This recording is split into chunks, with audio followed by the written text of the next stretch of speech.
Everybody, welcome to the online school. Online school मा यहाँहरु सबैजनालाई हार्दिक स्वागत छ।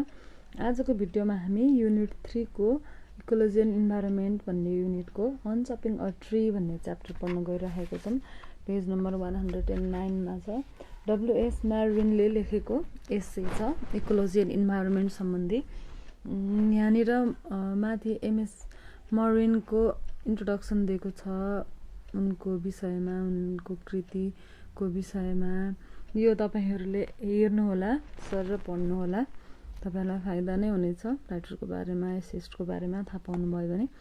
अब पेन्सिल लिएर बस्नुस्, नबुझेको वर्डहरुलाई अन्डरलाइन गरेर डिक्सनरीमा खोज्नु होला। सुरु गरौँ है त। Start with the lips, the small twigs and the nests that have been shaken, ripped or broken off by the fall. These must be gathered and attached once again to their respective places. It is not arduous work unless major limbs have been smashed or mutilated. If the fall was carefully and correctly planned, the chances of anything of the kind happening will have been reduced. Again, much depends upon the size, age, shape and species of the tree. Still, you will be lucky if you can get through this stage without having to use machinery. Even in the best of circumstances, it is a labor that will make you wish often that you had won the favor of the universe of ants, the empire of mice, or at least a local tribe of squirrels, and could enlist their labors and their talents, but no, they have you to it. They have learned with time. This is men's work. It goes without saying that if the tree has hollow in whole or in part and contained old nests of bird or mammals or insect or hordes of nuts or such structures as wasps or bees build for their survival, the contents will have to be repaired where necessary and reassembled insofar as possible in their original order, including the cells of nuts already opened. With spiders' webs, you must simply do the best you can. We do not have the spider's webbing equipment nor any substitute for the living bond with its point of attachment and nourishment. It is even harder to simulate the latter when the lips have once become dry, as they are bound to do, for this is not the labor of a moment. Also, it hardly needs saying that this is the time for repairing any neighboring trees or bushes or other growth that may have been damaged by the fall. The same rules apply where neighboring trees were of the same species. It is difficult not to waste time conveying a detached leaf back to the wrong tree. Practice, put your hope in that. अब यहाँनिर चाहिँ राइटरले अनचपिङ a tree भनेको चाहिँ के हो त भन्दाखेरि ढलिसकेको रुखलाई फेरि जोड्ने काम भन्ने अर्थ लाग्छ हैन। अब यहाँनिर चाहिँ यो पुरै एसेमा एसेस्टले के भन्दैछ भन्देखि हामीलाई रुख काट्नु हुँदैन है भन्ने सन्देश दिन खोजेको। रुख काटेको छ भने त्यसलाई जसरी भए पनि जोड भन्न खोज्दैछन्। Start with the lips, the small twigs and the nests that have been shaken, ripped or broken off by the fall. These must be gathered and attached once again to their respective places. अब रुख काट्दाखेरि रुख सँगसँगै के भएको हुन्छ, त्यहाँनिर चाहिँ नेस्टहरु हुन्छ, त्यो हल्लिएको हुन सक्छ, झरेको हुन सक्छ, चराको गुणहरु। एउटा रुख काट्दाखेरि जम्माजम्मी रुख मात्रै काटिदैन, कति धेरै कुराको नष्ट भएको हुन्छ। जीव जनावरको आश्रय लिने ठाउँ त्यही हुन्छ, चराचुरुङ्गीको नेस्टहरु हुन्छ। त्यसैकारणले गर्दाखेरि के गरेको, त्यो हल्लिदाखेरि नेस्टहरु झरेको हुन सक्छ। त्यसलाई सबैलाई एक गरेर आफ्नो ठाउँमा राख्नु पर्छ भनेर भन्दैछ राइटरले भने। अब त्यो जुन रुख काट्दाखेरि त्यसबाट हाँगाहरू छुट्टेका हुन्छन्, पातहरू छुट्टेका हुन्छन्, त्यसको सानो सानो कणहरू रुखको पार्टिकलहरू छुट्टेको हुन्छन् नि, त्यो सबैलाई आफ्नो आफ्नो ठाउँमा मिलाएर राख्नुहोस् भनेर भन्दैछ। यदि त्यो रुखलाई काट्दाखेरि सानो सानो सानो गरेर काटेको छैन भनेदेखि चाहिँ त्यो रुखलाई पहिलाको जस्तै गरेर जोड्न अलिक सजिलो छ। तर रुखलाई पात, हाँगा अनि रुखको बढी सबै एक एक गरेर काटेको छ भनेदेखि चाहिँ त्यसलाई जोड्नको लागि चाहिँ गाह्रो हुन्छ भनेर भन्दैछ। त्यस्तै गरेर रुख कुनै रुख सानो बिरुवा हुन्छ, कुनै रुख ठुलो भएको हुन्छ, कुनै रुख चाहिँ बुढो भइसकेको हुन्छ। यसरी रुखको साइज र उमेरको आधारमा पनि यसलाई जोड्न सक्नको लागि कठिन र सजिलो भन्ने पनि त्यसमा भर पर्छ। त्यस्तै गरेर काठ काट्ने पनि विभिन्न यन्त्रहरू हुन्छन् नि अहिले होइन। त्यस्तो खालको यन्त्र प्रयोग नगरिकन काटेको छ भनेदेखि जोड्न अलि धेरै सहयोग होला भनेर भन्दैछ। तर यो रुख जोड्ने काम भनेको त्यति धेरै सजिलो चाहिँ छैन। रुख जोड्नको लागि एउटा कमिलाले जति धेरै परिश्रम गरेको हुन्छ नि त्यस्तै धेरै परिश्रम गर्नुपर्छ भनेर भन्दैछ। अब जस्तै कमिलाले आफ्नो काम गर्नको लागि अर्को कसैले सहयोग, झिँगाले अथवा मान्छेले कसैले सहयोग गरेको हुन्छ त कमिलालाई? हुँदैन नि। कमिलाले आफैले नै कडाभन्दा कडा परिश्रम गरेको हुन्छ। त्यस्तै यो रुख जसले काटेको हो त्यसलाई जोड्नको लागि चाहिँ अरू कसैले पनि सहयोग गर्दैनन् भनेर भन्दैछ। त्यस्तै गरेर यदि त्यो रुखमा यदि चराको गुण छ भनेदेखि त झनै त्यो रुखलाई पनि जोड्नु पर्यो, सँगसँगै त्यो झरेको चराको गुणलाई पनि त्यही ठाउँमा त्यसरी नै राख्नु पर्यो। त्यो त झन् धेरै एकदमै मुस्किल काम छ। किनभनेदेखि जहाँ त्यो पात जहाँबाट चोडिएको थियो त्यहीँ जोड्नु पर्यो, नेस्ट जहाँ थियो त्यहीँनिर राख्नु पर्यो, हाँगाबिगा सबैलाई आफ्नो आफ्नो ठाउँमा राख्नु पर्यो। त्यसै कारणले गर्दाखेरि यो एकदमै कठिनपूर्ण काम छ भन्दैछ यसले है। त्यस्तै गरेर रुखमा अर्को के पनि हुन्छ, चराको गुण सँगसँगै माकुराले जालो पनि लगाएको हुन्छ।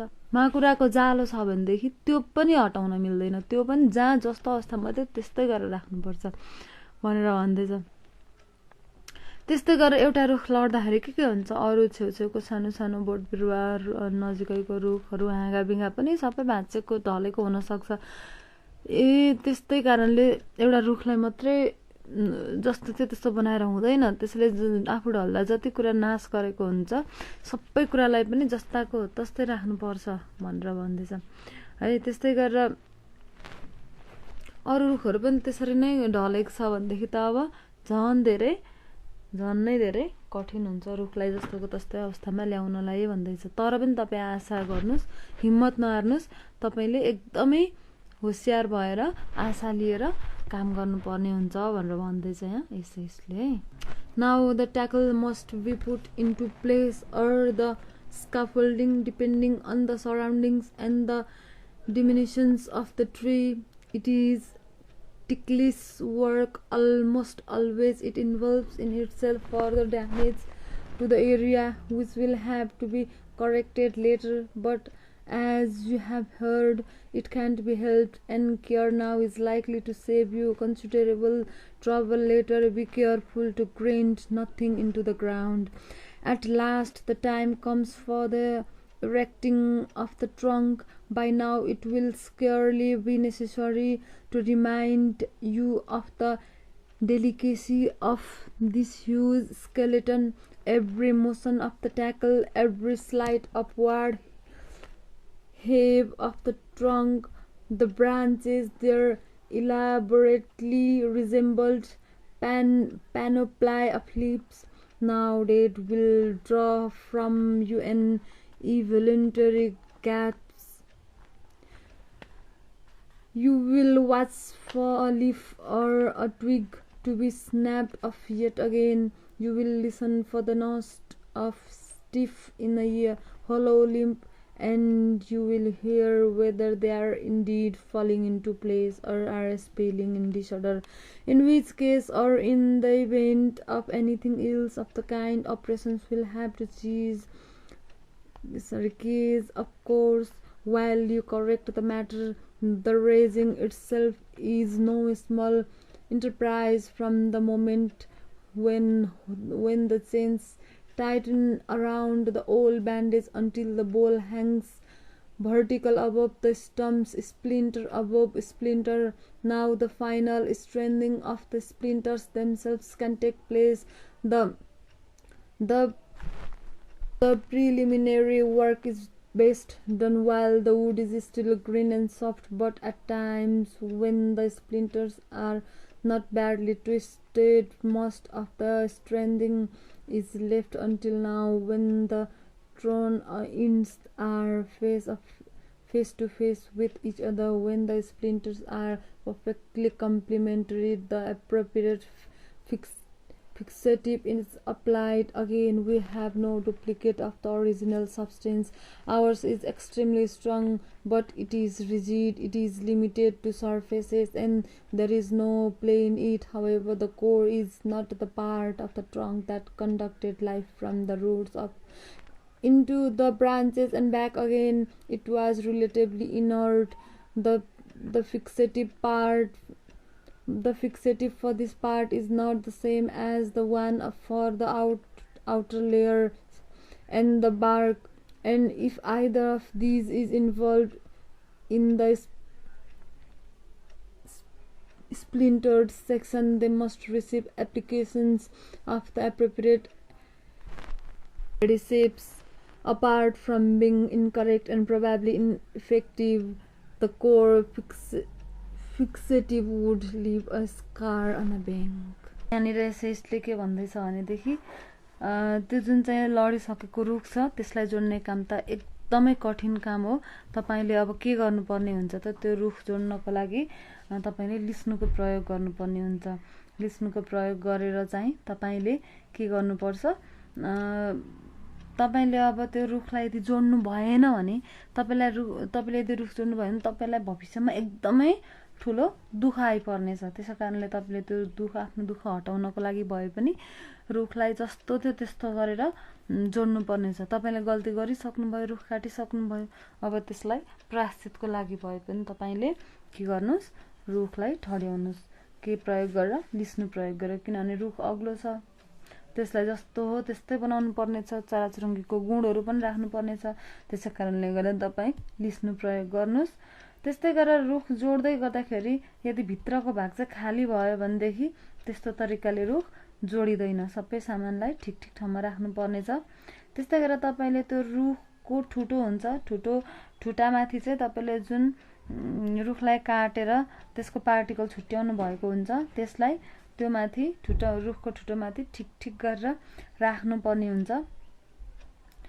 त्यस्तै गरेर त्यो काटेको रुखको वरिपरि राम्रोसँगले ठ्याक्क त्यो सर्फेस मिल्यो भने मात्रै ठिक तरिकाले जडान गर्न सजिलो हुन्छ। त्यस्तै गरेर त्यो जुन रुखको ठुटो भन्दा बाहिर बोक्रा हुन्छ, रुखको बाहिरको बोक्रा, त्यसलाई पनि त्यसकै ठाउँमा ठ्याक ठ्याक राखेर टाल्नु पर्ने हुन्छ तपाईले। त्यस्तै गरेर त्यो रुख काट्दाखेरि त्यसको बोक्रा उछिट्टेको हुन्छ, रुखका चोइटाहरू, त्यस्तै गरेर त्यो रुख काट्दाखेरि काठको धुलो सबै अलगिएको हुन्छ। तपाईले के गर्नुपर्ने हुन्छ, त्यो सबै प्रयोग गरेर एक एक गरेर जोड्नु पर्ने हुन्छ है। त्यस्तै गरेर अब हेर्नुस् त, when all is ready, the splintered trunk is lowered into the splinters of the stump. This, one might say, is only be skeleton of the recursion. Now the chips must be gathered and the sawdust and returned of their former positions. त्योबाट निक्लेको धुलोहरूलाई पनि आफ्नो आफ्नो स्थानमा राख्नु पर्नेछ भन्दैछ यहाँ। The fixative for the wood layers will be applied to chips and sawdust consisting only of wood. Chips and sawdust consisting of several substances will receive applications of the correct adhesive. It is as well, where possible, to shelter for materials from the elements while working. Weathering makes it hard to identify the smaller fragments. Bark, sawdust in particular, the earth lays claim to very quickly. You must find your own ways to chopping with this problem. There is a certain beauty you will notice at moment in the pattern of the chips as they are fitted back into shape. You will wonder to what extent it should be described as natural, to what extent man-made. It will lead you on to speculations about the parentage of beauty itself, to which you will return. The adhesive for the chips is translucent and not so rigid as that for the splinters. That for the bark and its granulous layer is transparent and runs into the fibers of either side, partially dissolving them into each other. It does not set up sap flowing again, but it does pay a kind of tribute to the occupation of the ancient truffers. You could not roll an egg over the joints, but some of the mineshafts would still be passable, no doubt, for the exploring insects who raise its head in the tight passages. The day comes when it is all restored, even to the most nuded over the wound. You will sleep badly, thinking of the removal of the scaffolding that must begin the next morning. How will hope for sun and a still the removal of the scaffolding or tackle is not so dangerous, perhaps, to the surroundings and its installation, but it presents problems. It should be taken from the sports piece by piece as it is detached and sewed at a distance. You have come to set it there around the tray. The sky begins to look naked as the chains and stores one by one vacate their positions. Finally, the moment arrives when the last sustaining piece is removed and the tree stands again on its own. It is as though its weight for a moment stood on your heart. You listen for a thought of settlement, a warning crack deep in the intricate journey. You cannot believe it will hold. How like something dreamed it is, standing there all by itself. How long will it stand there now? The first breeze that touches its dead lips all seem to flow into your mouth. You are afraid the motion of the clouds will be enough to push it over. What more can you do? What more can you do? But there is nothing more you can do. Others are waiting. Everything is going to have to be put back. के भयो त? अब तपाईले यो अहिलेको प्यासेजमा हामीले पढेको प्यासेजमा राइटरले के भन्दैछ भने तपाईले त्यो लिस्नु प्रयोग गरेर एक एक गरेर रुखको फेददेखि त्यसको विभिन्न टुक्राहरूलाई, हाँगाहरूलाई, काठको चोइटा, इभन काठको धुलो सबैलाई एक एक गरेर तपाईले जोड्नु त भयो। अब के को पालो आयो त? तपाईले त्यो लिस्नुहरू प्रयोग गरेर सबै आफ्नो आफ्नो ठाउँमा त राख्नु भयो। इभन तपाईले चराको गुणलाई पनि जस्तोको तस्तै पनि बनाउनु भयो। अब तपाईले के गर्नुपर्ने हुन्छ? त्यो रुख जोड्नको लागि प्रयोग गरेको लिस्नु त तपाईले अब त्यहाँबाट हटाउनु पर्ने हुन्छ। सधैँभरि लिस्नुलाई त्यहाँ राख्न मिल्दैन। अब तपाईले त्यहाँबाट लिस्नु हटाउनुहुन्छ। त्यसपछि के हुन्छ? त्यसलाई फाइनल भएको त देख्नुहुन्छ। रुख आफ्नै ठाउँमा उभिएको छ। पातहरू पनि तपाईले जे प्रयोग गरेर, गम, टेप जे प्रयोग गरेर भए पनि जोड्नु भयो। नेस्टलाई पनि त्यही राख्नु भयो। तर अब के हुन्छ? तपाईँ देख्नु भयो रुख उभिरहेको छ। एकछिनको लागि तपाईलाई एकदमै खुसी लाग्छ। तपाईँ विश्वासै गर्न सक्नुहुन्न कि तपाईले यस्तो काम पनि गरेर देखाउनु भयो। तर तपाईलाई एकछिनमा के कुराको महसुस हुन्छ? एक मनमा त खुसी लागिरहेको छ रुख ठडिएको देखेर, तर तपाईलाई मनमा भित्रभित्र डर पनि लाग्न थाल्छ। के कुराको भन्दाखेरि चाहिँ अलि मजाले बादल आयो अथवा अलिकति बतास चल्यो भने पनि के हुन सक्छ? यत्रो बेर लाएर तपाईले टाल्नु भएको, ठड्याउनु भएको रुख चाहिँ फेरि पनि ढल्न सक्छ। अनि यहाँनिर लास्टमा के भन्दैछ हेर्नुस् त? But there is nothing more you can do. तपाईले सबै थोक प्रयोग गरेर टाल्न भन्दाखेरि अरू के चाहिँ गर्न सक्नुहुन्छ र? पहिराको रुखलाई जस्ताको तस्तै बलियो मजबुत त्यस्तै बनाउन सक्नुहुन्छ र? सक्नुहुन्न भनेर भन्दैछ। त्यस्तै गरेर सबै रुखलाई पहिलाकै अवस्थामा नै ल्याउनु पर्ने हुन्छ, तर तपाईले त्यो गर्नको लागि सक्नुहुन्न। अनि तल के भन्दैछ? Everything is going to have to be put back, हैन? अब तपाईले जतिसम्म मात्रै सक्नुहुन्थ्यो त्यतिसम्म चाहिँ गर्नुभयो। यसलाई जीवनदान गर्न चाहिँ तपाईले सक्नुहुन्न भनेर भन्दैछ है। अब यो एसेले भन्नुको अर्थ तपाईँले के बुझ्नुभयो? तपाईँले काटिसकेको रुखलाई त्यसरी गरेर टेप लाएर सबै थोक लाएर रियलमै जोड्नु पर्ने हो त होइन। यसको अर्थ हो सटाएर हो, तपाईँले रुखै नकाट्नुहोस् है, रुखलाई पहिलाको स्थानमा जस्तो छ त्यस्तै हुन दिनुहोस् भनेर भन्न खोजेको है। हामी फटाफट एक्सर्साइजतर्फ लागौँ है। आशा छ तपाईँहरूले यो एसे बुझ्नुभयो होला मजाले। एक्सर्साइजमा के छ त भन्दाखेरि रेटोरिकल स्ट्र्याटेजिज अन्तर्गतको क्वेसन नम्बर 1 मा हेर्नुहोस् त। Try to distinguish between the directive parts of the text and any other part. What is the function of the non directive parts of the text? के भन्न खोजेको त अब क्वेसनले के भन्दैछ भनेदेखि चाहिँ यो पाठमा यसो गर्नुहोस् उसो गर्नुहोस् भनेर आदेश दिएको छ नि, त्यस्तो आदेश दिएको पार्ट चाहिँ कहाँनिर छ र अरू भाग चाहिँ कहाँनिर छ भनेर छुट्याउने कोसिस गर्नुहोस् अरे है। In this essay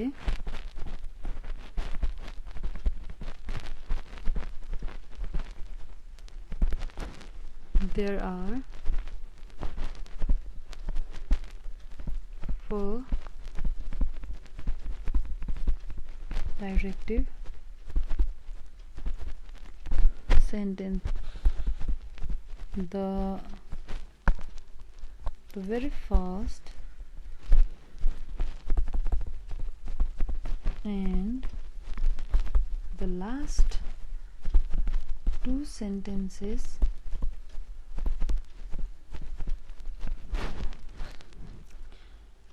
of the first paragraph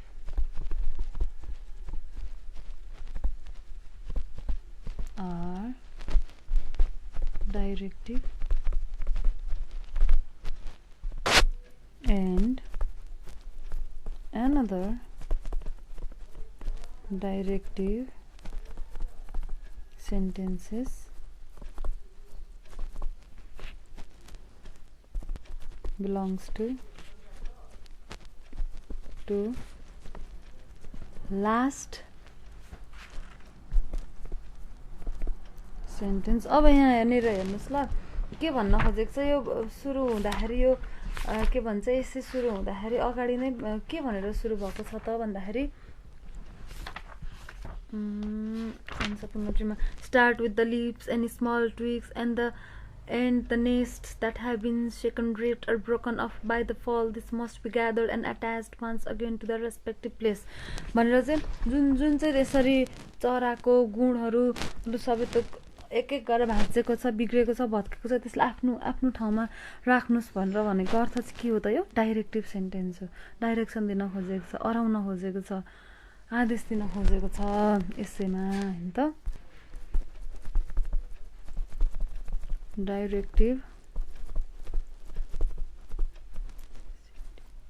sentences are informative, whereas other sentences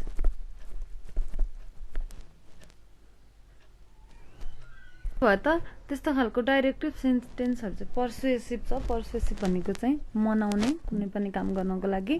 त्यस्तै गरेर अरु बाँकी रहेको सेन्टेन्सहरु चाहिँ इन्फर्मेसन दिने इन्फर्मेटिभ सेन्टेन्सहरु हो है। त्यस्तै गरेर अब क्वेशन नम्बर 2 मा हेर्नुस् त।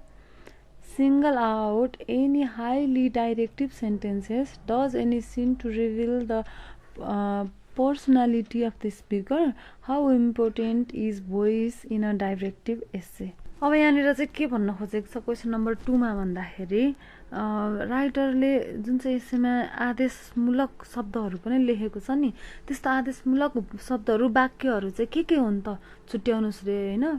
त्यस्तै गरेर यस्तो खालको वाक्य, कस्तो खालको वाक्यले चाहिँ यो राइटरको आफ्नो पर्सनालिटी, व्यक्तित्वलाई झल्काउँछ। त्यस्तै गरेर आदेशात्मक यस्तो डाइरेक्टिभ एसेमा चाहिँ भोइसको चाहिँ कतिको महत्त्व हुन्छ भनेर चाहिँ क्वेशन सोध्दै गरेको छ है। Start with the lips practice त्यस्तै गरेर put your hope in that यस्तो खालको सेन्टेन्स छ नि त्यहाँ त्यस्तै गरेर अर्को के छ be careful grind nothing into the ground hey these sentences are directive in the given essay हैन the first sentence means the writer के गर्छ त emphasis on the direction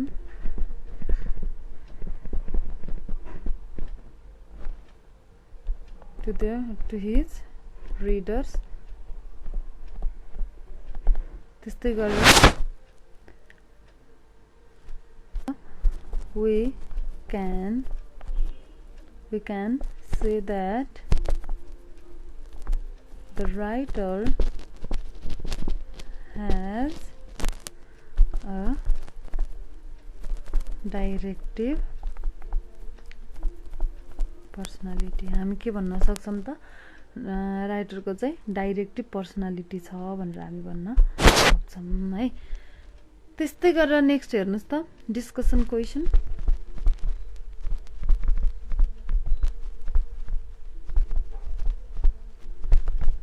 writing practice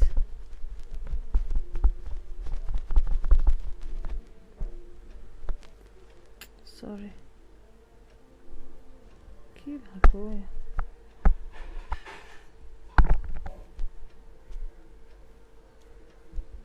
question number 1 मा हेर्नुस् त is unchopping a tree possible what does the essay suggest about conservation and against deforestation के त काटिसकेको रुख छ नि त्यसलाई जस्ताको तस्तै गर्नलाई सम्भव छ त जस्ताको तस्तै पारेर जोड्नलाई सम्भव छ त त्यस्तै गरेर कन्जर्भेसन भनेको संरक्षण हो त्यस्तै गरेर डिफोरेस्टेसन भनेको चाहिँ जंगल फडानी वन जंगलको संरक्षण र जंगल फडानीको विरोधमा चाहिँ निबन्धले के कुराहरुमा चाहिँ सुझाव दिन्छ त भनेर भनेको छ है Unchopping a tree is impossible है in the given essay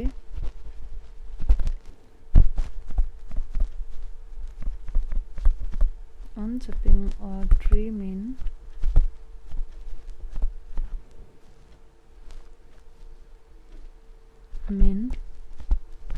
we should not chop the tree हैन त्यस्तै गरेर here the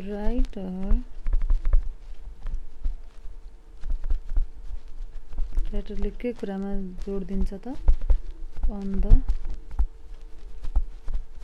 preservation of nature किनभने ट्री भनेको नेचरको एउटा अंश हो त्यसैकारणले नेचर जोगाउनको लागि चाहिँ राइटरले एकदमै जोड दिन्छ if we cut down any tree यदि हामीले रुख केही गरेर काटिहाल्यौं भने के गर्नुपर्छ त we must plant some more के गर्नुपर्छ त in replacement त्यसको ठाउँमा अरु रुखहरु रोप्नु unchopping the tree means के हो त एक्चुअली प्लान्ट त रुख रोप्नु भन्न खोजेको किनभने जस्ता तस्तै जोड्न त असम्भव छ त्यसै कारणले गर्दाखेरि रुख अनचपिङ अ ट्री भनेको काटेको ठाउँमा फेरि रुखहरू रोप्नु भन्न खोजेको in the essay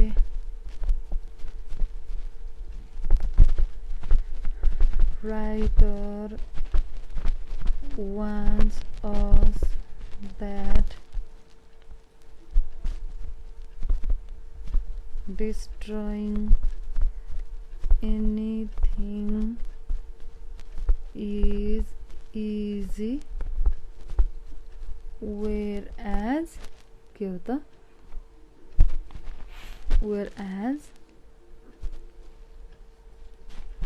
is very hard to create the same हैन त अब क्वेशन नम्बर 2 मा हेर्नुस् त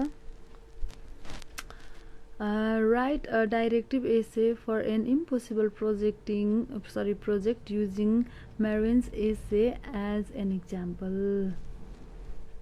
अब यहाँनिर क्वेशनमा के भन्दैछ भन्दाखेरि चाहिँ मार्विनको जुन अहिले हामीले पढ्यौं यो एसेलाई उदाहरण मानेर कुनै एउटा यस्तो असम्भव योजनाको विषयमा चाहिँ आदेशात्मक निबन्ध लेख्नुस् रे डाइरेक्टिभ एसे लेख्नुस् रे है over population growth is the main problem of this century. We should think in this matter. This problem will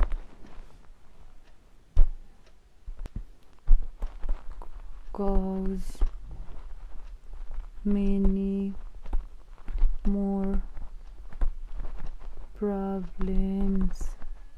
के हुन्छ त पपुलेसन ग्रोथ भयो भन्दाखेरि के हुन्छ पोल्युसन हुन्छ this problem will cause many more problems के पोल्युसन हुन्छ त्यस्तै गरेर डिफरेस्टेसन हुन्छ त्यस्तै गरेर जनसंख्या धेरै बढाउनेदेखि स्टार्भेसन हुन्छ त्यस्तै गरेर water sound and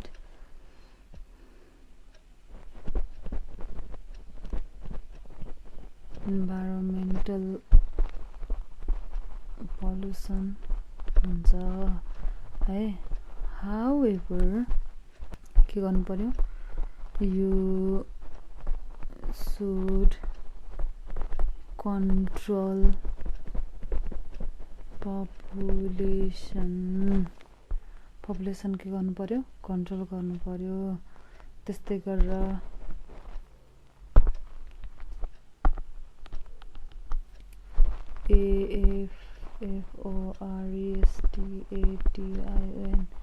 afforestation is another measuring solution के हो त जनसंख्या नियन्त्रण गर्नु पर्यो त्यस्तै गरेर वृक्षारोपण गर्नु पर्यो रुखहरू फडानी गरेर चाहिँ बस्ती बसाएको हुन्छ तर के गर्नु पर्यो एफोरेस्टेसन गर्नु पर्यो रुख रोपण गर्नु पर्यो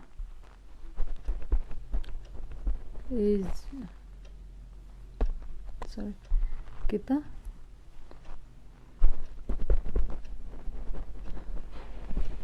education is another effective solution for population growth किनभने मान्छे अशिक्षाको कारणले गर्दाखेरि पनि धेरै भन्दा धेरै जनसंख्या बढेर रहेको हुन्छ त्यसै कारणले गर्दा शिक्षा सबैलाई शिक्षा दिनु पनि एउटा उपाय हो you have to play the